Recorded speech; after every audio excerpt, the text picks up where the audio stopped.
సింపుల్గా 2 మినిట్స్ ఒక చట్నీ చూపించబోతున్నాను. దానికోసం ఒక కడాయి పెట్టుకున్నాను. కడాయిలో ఒక 2 స్పూన్లు ఆయిల్ వేసుకున్నాను. ఆయిల్ బాగా హీట్ అయ్యాక ఒక పెద్ద ఆనియన్స్ అండి, 2 ఆనియన్స్ ఇలా కట్ చేసుకొని వేసుకుంటున్నాను.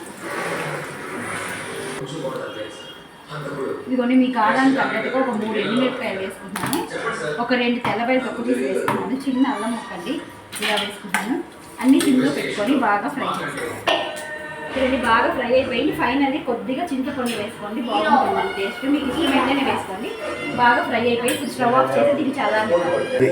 చూడండి బాగా చల్లారిపోయిందని మనం మిక్సీలో వేసుకున్నాము. ఒక 2 స్పూన్లు శనగపప్పు కూడా వేసుకుంటున్నాను. ఒక 2 స్పూన్లు శనగపప్పు, కొద్దిగా కల్లుపు వేసుకుంటున్నాను. కొద్దిగా జీలకర్ర కూడా వేసుకొని అవసరమైన వాటర్ వేసుకొని మెత్తగా మిక్సీ పట్టేసుకున్నాను. ఇప్పుడు ఒక బౌల్లో తీసేసుకుంటున్నాను. దీనికి ఎక్కువ వాటర్ పడాలండి, అందుకని కొద్దిగా వాటర్ వేసుకుంటున్నాను. చూడండి చట్నీ వేసేసుకొని ఇప్పుడు దీనికి తాలింపు అండి, ఏం లేదండి, ఆవాలు, జీలకర్ర, మినపప్పు, కరివేపాకు. టేస్ట్ అయితే సూపర్గా ఉంటుందండి. ఇడ్లీలోకి చాలా బాగుంటుంది, చాలా ఫాస్ట్గా అయిపోతుందండి. ఒక్కసారి ట్రై చేయండి. ట్రై చేసి నచ్చితే నాకు కామెంట్ చేయండి.